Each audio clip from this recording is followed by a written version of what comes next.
Hello and welcome to another round of Candid Cardboard, where I share my first impressions of new-to-me board games. Today's list includes the following: Courtisans, Ark Nova, the Marine World expansion, Klink, Heat, the Heavy Rain expansion, Expressions, Things and Rings, and Arcs. My name is Nick Murray, and you are listening to the Bitewing Games podcast.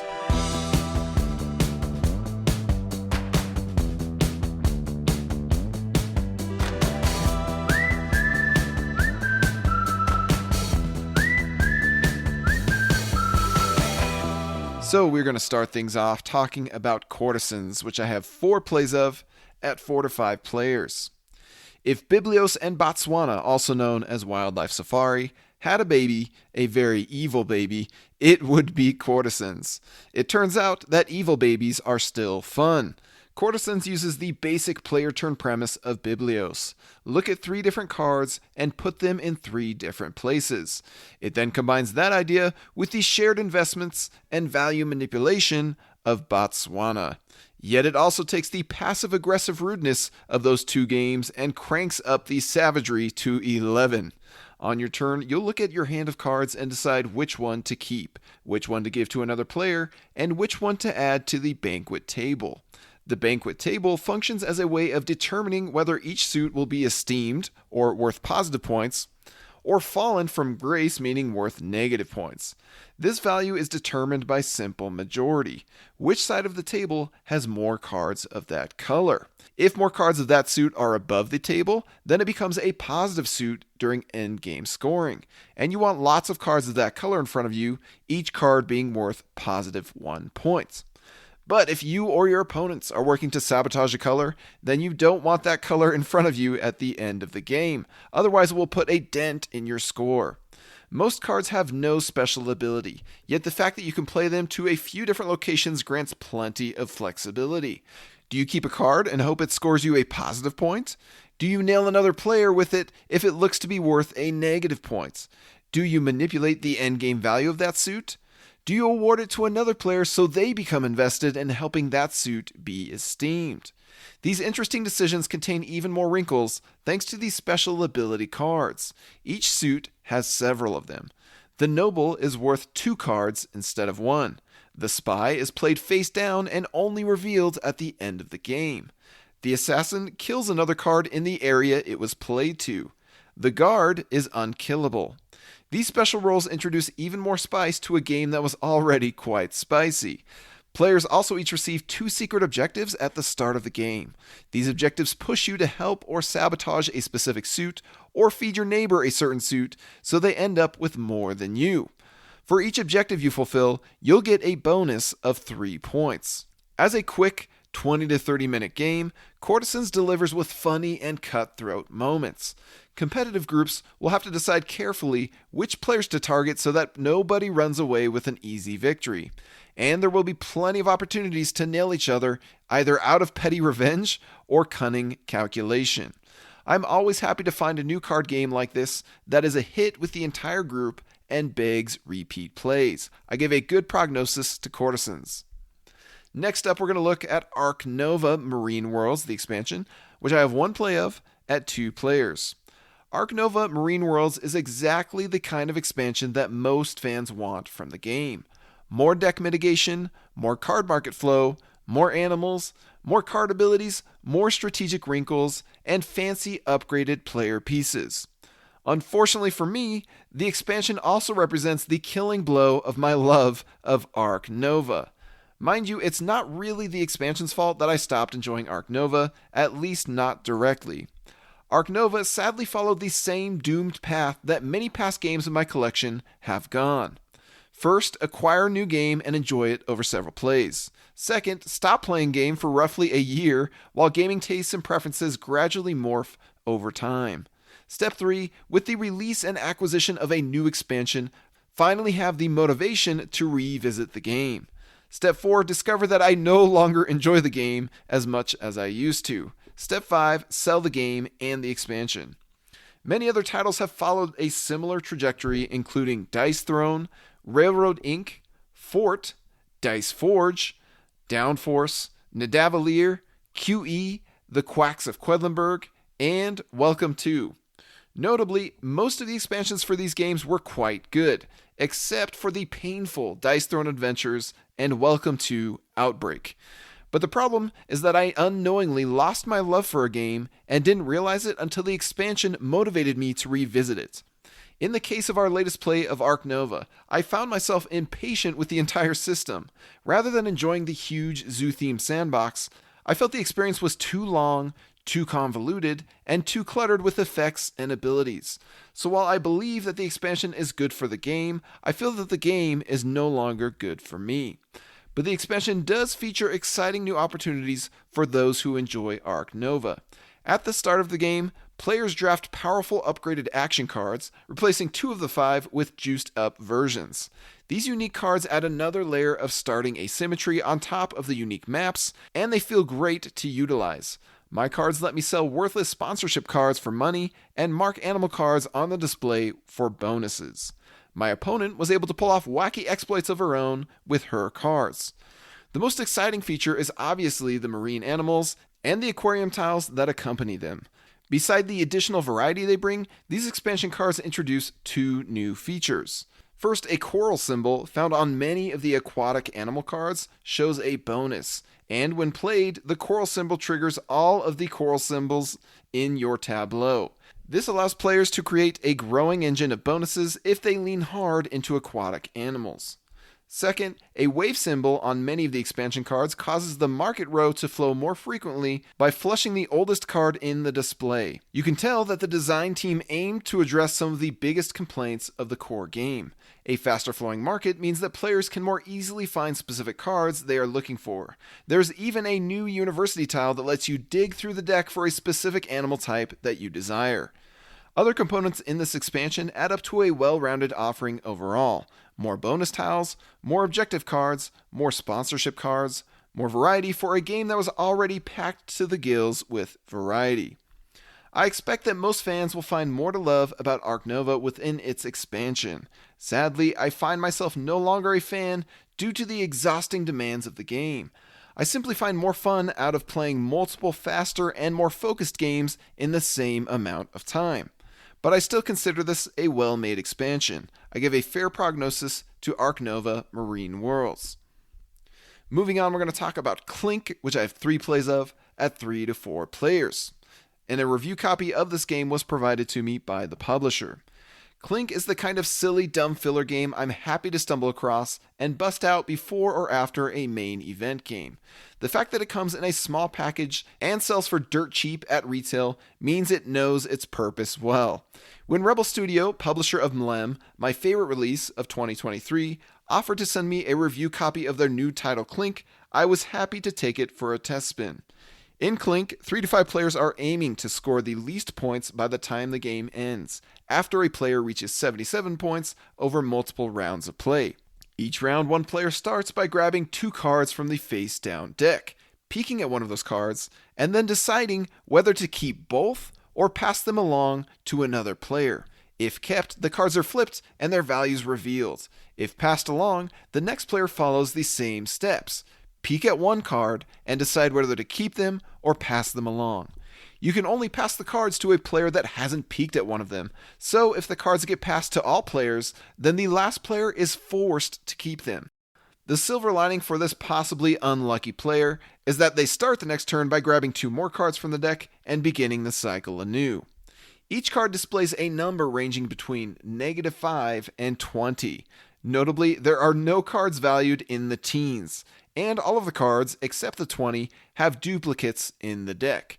Duplicates are very desirable in Klink because just like Bitewing Games' own Gussy Gorillas, a pair of numbers will cancel out, meaning they get flipped face down but remain in front of the player. Pairs are almost always great because usually you are erasing points, which is bad in this game. Furthermore, a run of 3 numbers is also desirable because earning this run allows you to utilize one of the face-up ability cards. These powerful cards let you do things like dump your bad card on another player, trade cards with another player, flip 1 or 2 of your cards face down, end the round instantly, and more. So, keeping positive value cards isn't always a bad thing thanks to pairs and runs of 3. And the final wrinkle that really makes Klink sing is the end of round bonus points. A round ends when one or more players have 10 or more cards in front of them, face down or face up. Then players add up the face-up values in front of them for their round score. But the player with the most cards gets rewarded with 10 negative points, and the player with the least cards, but at least one card, gets penalized with 10 positive points. Any player with 0 cards in front of them simply scores 0 points, which is hard to accomplish unless the group is exclusively targeting others in a round. Klink offers players the tantalizing but risky decision of gunning for 10 cards to end the round and shed 10 points off their score. But that can easily backfire if they don't get enough pairs to cancel out some of their higher cards. Having only a few cards is great for the end of round scoring, unless you have the least cards and get nailed with the bonus 10-point penalty. The clever scoring system combined with the dramatic peeking, passing, keeping, and revealing makes for exactly the kind of filler game that hits the sweet spot for most groups with plenty of laughs and groans. Klink is a very swingy game with a whole lot of luck at its core, but it gets away with such antics by being surprising, exciting, and quick. A bit of electric energy is usually all I want from a filler game anyway. I give a good prognosis to Klink. Next up, we're going to look at Heat, the Heavy Rain expansion, which I have 2 plays of at 5 to 6 players. Heat lives up to its name by remaining one of the hottest board games on the market, and while it didn't necessarily need an expansion yet to stay relevant, we've got our first one in the form of the Heavy Rain expansion. Heavy Rain comes with a set of components for a 7th player, the Orange Race Car. A very welcome addition for any group that has that exact count on a game night. But the star of this expansion is found in the 2 new racetracks and additional card parts cards. One of the racetracks features the titular Heavy Rain. Sort of. It's more about the after effects of Heavy Rain, namely puddles. These flooded spaces, found in front of the corners of the Japan track, make it harder for players to slow down. If you shift down a gear when you are on a flooded space, then it costs you an extra heat. This forces players to either slow down earlier to avoid the added heat penalty, or swallow the cost and possibly regret giving up that heat later.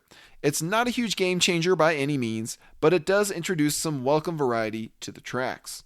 Speaking of variety, both tracks introduce another new feature, chicanes. Chicanes are basically a double corner with the same speed limit and the same modifier, if you apply a road condition there. This makes it much harder for players to blast through a turn if it is a chicane because you are paying the heat penalty twice. So usually these become major bottlenecks that force all players to downshift significantly.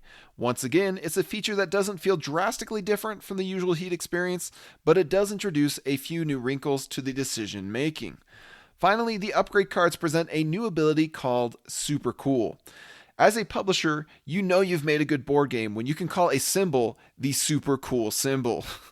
This ability lets the player look through their discard pile and remove heat cards from it, which go back on your engine spot. That's a huge advantage because heat is a highly valuable resource that normally takes much more time and effort to get back after it has been spent, and Super Cool keeps it from clogging your hand as well. Good stuff. All in all, Heat Heavy Rain is neither an essential expansion nor a major game changer. It's simply more variety for a solid game that was already filled to the brim with variety.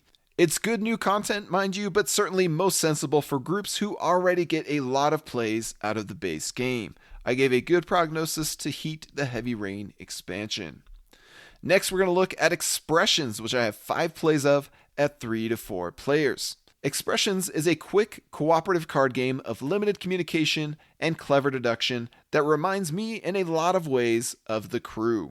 The deck is made up of 5 suits, each numbered 1 through 10. Most of these cards are dealt out to the players, and the objective is to guess as many cards in each other's hands as possible. On your turn, you can either guess a card in another player's hand, or give a clue about your own hand. If you give a clue, then you'll end up playing a card in front of you that gives information about the rest of the cards in your hand.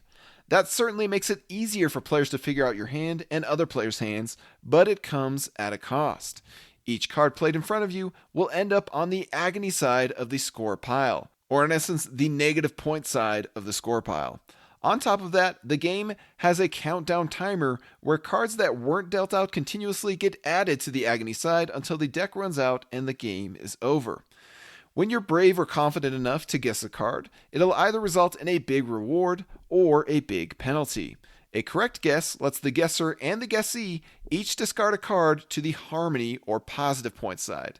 And one of those cards is obviously the guessed card. An incorrect guess forces the real holder of the card to place it in agony, along with a bonus card from the guesser. Even just a handful of wrong guesses can cost you the entire game, because you need to have more harmony cards than agony cards in order to win. The key to success in expressions is giving out the best clues that allow for the most efficient guessing. Each card lets you play it in 4 orientations, allowing for 4 possible clues. It can communicate to your teammates the following: this was the highest card in my hand of this suit, or this was the lowest card in my hand of this suit, or this was the last card in my hand of this suit, or I have more cards of this value in my hand. Those who are familiar with The Crew, another cooperative card game with limited communication, will notice that 3 of the 4 clues and expressions are ripped straight from The Crew. Still, there are some key differences in how these games play out.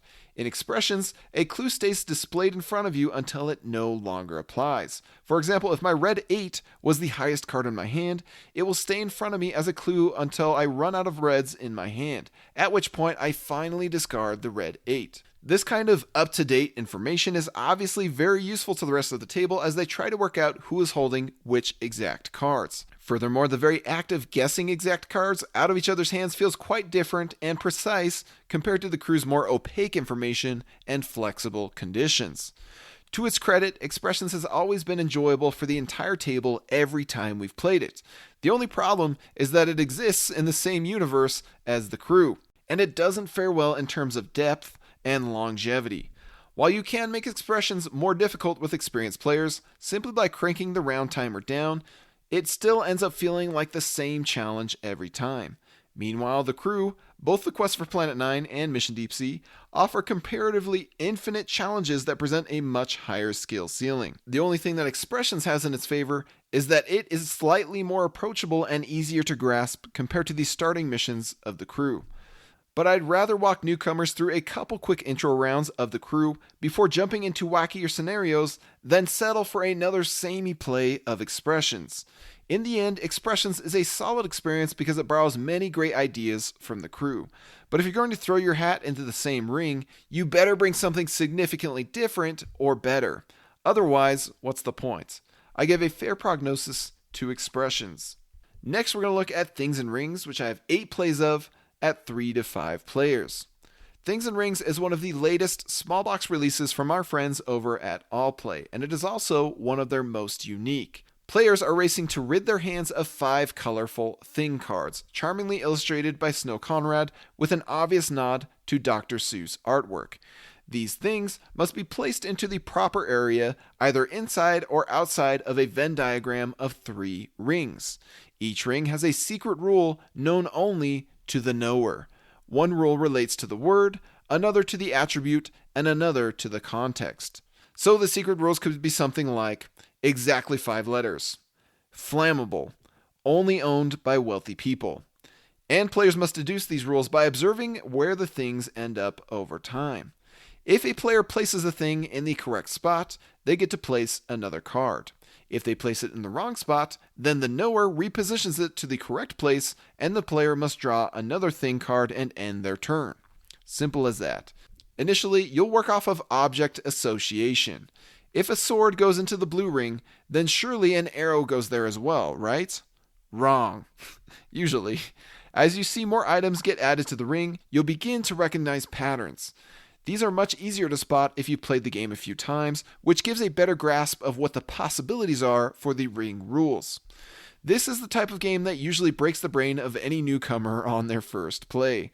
They'll cautiously add a card to the ring only to get immediately corrected, and then watch in bewilderment as an opponent cracks the code and starts throwing down a stream of things in the correct places. That's not a big deal because each game tends to last only about 10 minutes. With a little more experience, they'll have a better grasp of how to figure out the rules. I've observed that some players simply don't have the patience to get to that point. They'll play the game once or twice and ask to move on to a different game. Either it never clicked for them and they felt lost the entire time, or they simply didn't care for the challenge. As for me, I've had a hoot with Things and Rings. As the knower, it can be a challenge to determine whether some things fit a rule or not. Sometimes you are making judgment calls based on the illustration of the card itself or based on the average version of a given object. As long as you are consistent with your judgments, that should be enough to help players figure out the rules. As a regular player, you'll feel like a genius when you figure out the rule of one or more rings. You'll even encounter a bit of emotional whiplash when you think you've solved a rule, only for a unique object to enter the table and shatter your assumptions. It's always funny when the table reacts to a newly positioned thing with shock and disbelief. I spent half of one game assuming that a context rule was, can be used as a weapon, only to later find out that the real rule was useful. What does that say about my psyche? Best not to let it trouble me too much and just laugh it off. Hey, my theory was bulletproof right up until Mittens entered the ring. Another highlight of the game comes after it is over, when one player has placed their final card, thereby winning the round, and the entire group tries to figure out what exactly the rules were before the knower reveals them. The game offers a huge deck of thing cards and a wide array of rule cards, each ranked with a difficulty of 1 through 3 stars. I don't see this one running out of steam, even with a regular group. There is also a cooperative mode if you prefer to crown more than one player. As far as deduction games go, there are very few that are as colorful, social, charming, quick, and addicting as Things and Rings. Furthermore, it forces you to think outside the box and recognize patterns in new and unusual ways. Recognizing those patterns and solving the ring rules is a constant delight for me. With the right group, Things and Rings is a triumph. I give a good prognosis to Things and Rings. Finally, we're going to talk about Arcs, which I have 4 plays of at 2 to 3 players, and notably, a review copy of this game was provided to me by the publisher. So I've been on an interesting journey with Cole Worley's designs over the past few years. After finally talking myself into trying Root in 2020 and loving it, I immediately dove into Pax Pamir 2nd Edition a month later. Both of these titles proved to become some of my favorite board games to play over the ensuing months and years, and that continued with the release of Oath and John Company 2nd Edition. The reason Worley designs hit the spot for me is that they are such refreshingly unique and highly interactive experiences that stand out in today's modern gaming landscape. They don't shy away from situations of king-making, dramatic swings of fortune, or brutal interactions. Cole is less concerned about keeping things fair or perfectly balanced, and more concerned about allowing for memorable moments, brilliant comebacks, and dynamic politics. The only problem with the Worley way is that these games are all tough to get into and tough to get to the table. They don't just demand a long rules explanation, but they also require a dedicated group of regular, repeat players. These games usually start out opaque and unwieldy and take multiple plays to fully grasp and appreciate. As much as leader games and whirligig games try to easily onboard newcomers, there is just no avoiding the fact that these boxes are optimized for deeper exploration rather than light sampling. For most publishers, this kind of product would be a tough sell, unsustainable even. Fortunately, when you're the best in the business, a niche product such as these can attain more mainstream success. Yet that means you are all the more likely to end up with some curious gamers who wander into this niche genre and completely bounce off their first play. As I've relocated for work and changed my gaming groups in more recent years, I've sadly found it harder and harder to get Worley designs to the table. I just don't have the consistent group of Worley-loving gamers like I used to. And thus games like Oath, which I last listed as my #1 board game of all time, has only seen one play at my table in nearly 2 years. Root and John Company have likewise been better at collecting dust than anything else. Why expend so much energy teaching these games to my current gaming circles if I know that most of them won't be dedicated or interested enough to make it a regular experience? I've come to accept that these games are currently in a hibernation phase until the right group reemerges someday. Much of what I just described holds true for Arcs. It is still a Cole Worley game after all. Yet, for the first time in a long while, I finally have a glimmer of hope at enjoying the Worley way more frequently moving forward. Unlike the other favorite titles just mentioned, Arcs manages to be more easily teachable and approachable than the rest. It also shakes out to be a shorter game on average. Mind you, it is still plenty difficult to grasp the strategies as a newcomer. It'll take time and patience to really get good at. But by separating the heavy campaign from the core competition, the team at Leader Games has managed to remove more barriers to entry than ever before, at least for a worldly design. It's enough to make me feel eager rather than exhausted at the prospect of teaching the game to newcomers. But then the question becomes, is this a game worth teaching? My answer is absolutely. Arx is aptly described as a fast-playing space opera, meaning it successfully provides a lot of the meaty sci-fi goodness of titles like Twilight Imperium, Eclipse, or other huge 4X games in a more condensed experience. Sure, it may technically be missing an X or two from its gameplay, but it still manages to feel epic and dynamic nonetheless. It gives players a fascinating blend of tools and objectives, allowing them to pursue a variety of unique strategies. Perhaps you'll work to expand your faction, build up your economy, and stockpile valuable resources that can grant both huge benefits and major points. Maybe you'll amass a fleet of ships and use it to bully others around, collecting their corpses as trophies and raiding their settlements for loot. Or maybe you'll seek to influence the court with your agents and secure for yourself a powerful tableau of card abilities while taking rivals captive along the way. To categorize Arx as just an area control game or a tableau builder would be a disservice to its depth and scope. It's possible for any single play to be heavily one and very lightly another, and that can be different for each player within the same session. But one core thread that is inescapable, regardless of how the meta takes shape, is that of hand management and trick-taking. The gears of this space opera are spun and greased by the cards that are dealt to and played from your hand in each chapter of the game. Each chapter is made up of multiple rounds, each of which are essentially a trick, where one player leads with a suit and all others must copy, surpass, or pivot to another suit. By participating in this trick, you'll dictate both who leads the next trick and what actions you'll take on your turn. When you lead or surpass in a trick, meaning play a higher number of the led suit, you get to use your card to its fullest, meaning all of the action pips displayed on the card are yours to fully use. If instead you are copying the lead suit or pivoting to another suit, which provides different actions, you'll only get one morsel of an action to spend on your turn. That can feel like a huge difference when some of the cards display a whopping 4 action pips. When other players are taking 2 or 3 or 4 times as many actions as you, you'll feel an immediate urgency to seize control of the initiative, or in other words, win the trick as quickly as possible. But when you have the initiative, you'll be tempted to lead with a weaker card because the lower values display more action pips. Arx is ripe with tough trade-offs such as this, and thus it makes every single turn feel extremely important. Another tough decision comes in the form of when to declare an ambition. Declaring an ambition is how you determine the scoring objective of a chapter, and this can only be done 3 times per chapter. With 5 possible ambitions available to be declared, and the possibility of declaring the same ambition more than once, it is very possible that the area in which you are strongest simply won't score out in a given chapter. Only the player with the initiative can declare an ambition, and thus Arx doubles down on the importance of gaining initiative. But declaring an ambition, or in other words, tilting the scoring objectives in your favor, opens yourself up to a world of pain. You're likely to lose initiative right away because your played card gets reduced to a 0. You've also put a target on your back where players will expend the rest of their hand striving to undermine and outcompete you. Under such circumstances, it is safer to declare an ambition late in the chapter when players have much less time to counteract you. The only problem is that the ambition scoring decreases in value after the first and second time they are declared in a chapter. It's hard to score big if you aren't willing to take risks. Arx rarely makes things convenient, and nowhere is this more true than with the hand you are dealt. One major feature that players must come to terms with is this: Arx is a game of adaptation and pivoting.